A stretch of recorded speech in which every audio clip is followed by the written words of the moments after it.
کړی دی چې یو سړی مړ شي او د ده نه مال پاتې شي، نو دا کم مال چې شاته پاتې شي د ده وارثانو ته، د هغې به ده ته اجر میلاویږي او که نه؟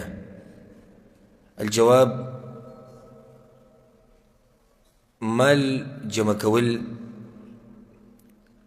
د تجارت په طریقې سره یا په مزدورۍ سره یا په نورو مباحو او جایز طریقو سره دا خو جایز دي، خو کله چې مسلمان اراده د خیر وي نو الله وله په دې باندې بیا اجر ورکوي.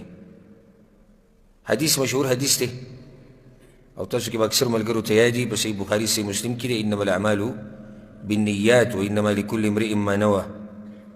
د اعمالو دارومدار دا په نیتونو باندې دی او هر انسان ته به هغه څه میلاوي چې د څه نیت وي، نو چې د څه نیت وکړو هغه تا ته میلاویږي.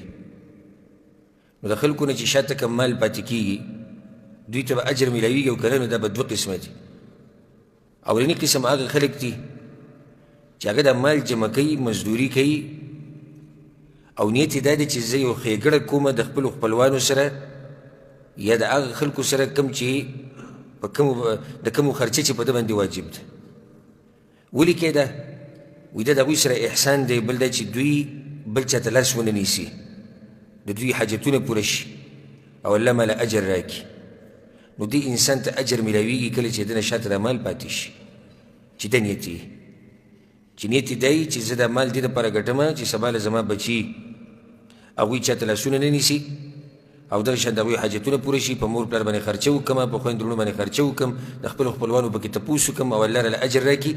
دا انسان چې مړ شي او ده نه چې دا مال شاته پاتې شي او وارثان خپل منځ کې تقسیم کړي، الله دله دې اجر ورکوي.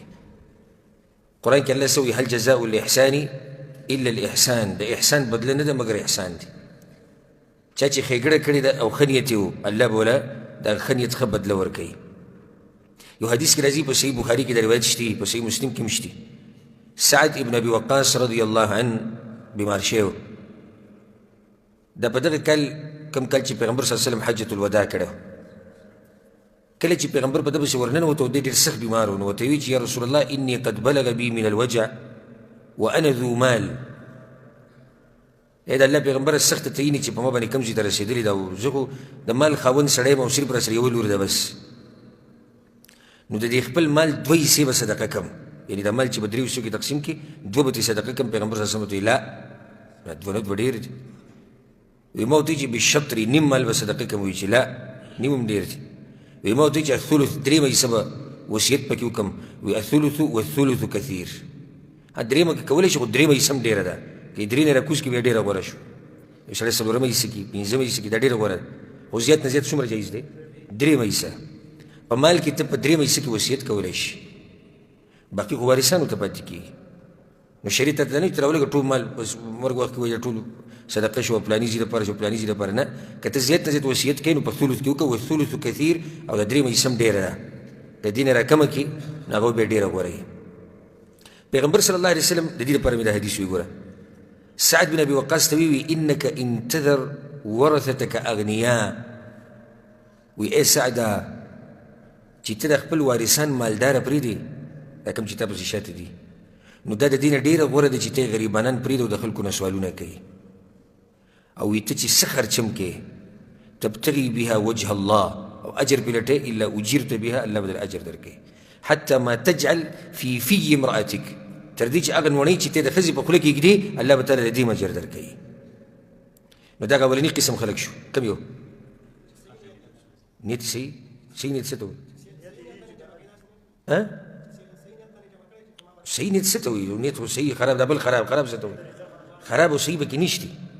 اولني قسم هغه دی چې د ده نیت دا دی چې زه دا مال چې کوم جمع کومه دې دپاره جمع کومه چې زما وارثان د هغوی سره دا یو احسان دی، د خپلو خپلوانو سره یو ښېګړه ده، او بل دا چې الله دوی د نورو خلکو د محتاجۍ نه وساتي، الله دې څه قسم انسان له اجر ورکوي. دویم قسم هغه دی چې دی مال صرف جمع کوي، د ډېروالي هیرس دی او دی زړه کې دا خبرې چې دې نه چا د سره فایده وانخیستې، حسد وي که نه وي نو سړي کې، خصوصا چې کله یې بچي نه وي بیا خو بلکل نه غواړي چې دې مال نه چا فایده واخیستې، ځکه چې زه پرې ستړی شوی یم او دا خلک نه دي ستړي شوي، زه به مړ شم او دوی ته به داسې په اسانه مال میلاو شوی ده. نو په داسې انسان باندې یره پکار ده. یره د څه پکار ده؟ نه ولې اجر ورته نه میلاویږي. بارک الله فیک. د دې یره پې پکار ده، عذاب پې ولرلی شي. یو سړی د نیت دا نه دی چې زه د خپلو خپلوانو سره ښېګړه کړو، بس صحیح ده، فهو علی نیته. د اجر په رڼا کې د سره معامله کېږي. او هغه دا چې د اجر نه میلاوي، ځان هسې ستړی کړو، هسې ځان ستړی کړو. هغه مال خو به تقسیمېږي. مال پاتې شوی دی چېرته نه دی پاتې شوی، به تقسیمېږي. ته چې مړ شوې که ته غواړې او که نه غواړې، خو ستا دا مال به دا به تقسیمېږي. ځکه پیغمبر صلی الله علیه وسلم وایي د آدم بچی وایي چې مالي زما مال او زما مال. او ستا په مال کې ستا دي څه، ستا څه دي؟ ستا په مال کې صرف ستا درې خبرې دي. حق خپل مال نه فایده اخیسته غواړې. پیغمبر صلی الله علیه وسلم وایي مال هغه دی څه چې دې وخوړو، دا ستا مال و، دا یقیني ستا مال و، ځکه چې ویې دې خوړو. دویم ستا مال هغه دی کوم چې دې واغوسته او زوړ دې کړو، دا ستا مال. دریم کوم چې د الله په لار کې ولګوو، دا ستا مال و. د دې نه راوځي سړي دي دې زما مال وایي، ټول ته نه پاتې کېدو ولري. نو دا انسان د چې نیت یې نه و ښه نیت، نو مال تقسیم شو، خو یره پې دا دی چې دته به اجر نه میلاوېدو یره شتي. والله اعلم.